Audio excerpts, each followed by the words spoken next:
On parle souvent des buts, des stars et des surprises de la CAN. Mais on oublie une chose essentielle, derrière chaque match, il y a des millions de dollars en jeu, capables de changer l'avenir d'une fédération, parfois même d'un pays entier. Pour la CAN 2025 au Maroc, la CAF a prévu un montant historique, 32 millions de dollars à répartir entre les 24 équipes qualifiées. Et vous allez voir, les montants sont plus élevés que ce que beaucoup imaginent. Restez bien jusqu'à la fin, car vous allez découvrir exactement combien gagne chaque sélection, du premier tour jusqu'au vainqueur final. Et avant de continuer, si vous appréciez les analyses profondes sur le football africain, n'oubliez pas de vous abonner et d'aimer la vidéo, ça nous donne la force de vous préparer toujours plus de contenu.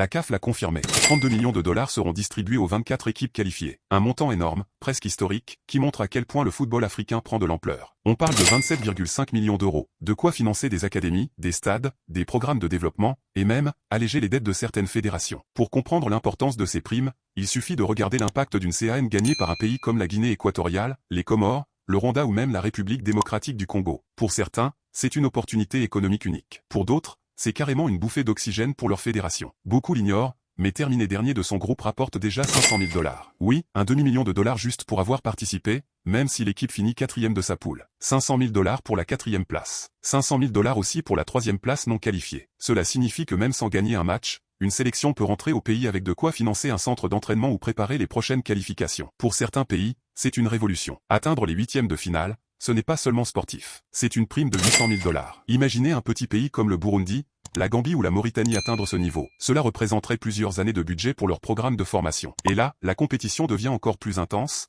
parce qu'à partir des quarts, on dépasse enfin le million. Les nations qui atteindront les quarts toucheront 1,3 million de dollars. À ce stade, les ambitions montent, la pression aussi. Chaque tir cadré, chaque pénalty arrêté, n'est plus seulement une question de gloire. C'est un bonus financier énorme, capable de transformer une fédération pendant plusieurs années. Certaines équipes parlent même de match du destin, parce que gagner 1,3 million peut permettre de payer les primes des joueurs, reconstruire une structure, ou même attirer un nouveau sélectionneur. Les demi-finalistes malheureux n'auront pas perdu leur temps. 2,5 millions de dollars pour ceux qui s'arrêtent là. 2,5 millions, c'est le budget annuel de certaines fédérations africaines. C'est l'équivalent de plusieurs années de salaire pour les staffs, les programmes U17, U20, ou même les équipes féminines. Pour certains pays, c'est un rêve. Pour les grandes nations du continent, c'est un symbole de puissance. Et maintenant, parlons du sommet. La finale de la CAN 2025 au Maroc. Deux équipes, deux nations prêtes à tout pour inscrire leur nom dans l'histoire. Et surtout, pour aller chercher les primes les plus élevées. Le vice-champion, 4 millions de dollars. Le vainqueur final, 7 millions de dollars. Ces 7 millions représentent bien plus qu'un simple chèque. C'est un message politique, social et sportif.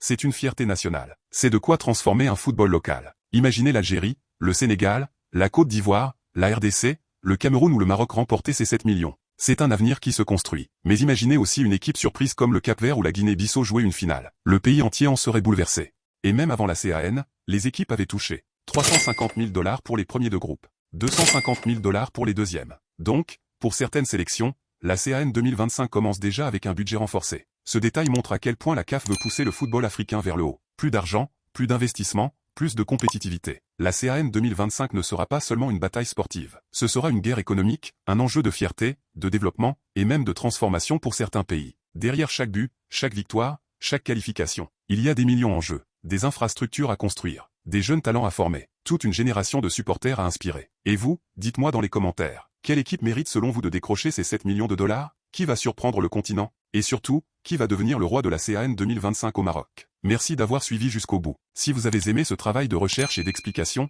abonnez-vous et aimez la vidéo, ça aide énormément. On se retrouve très vite pour un nouveau décryptage du football africain.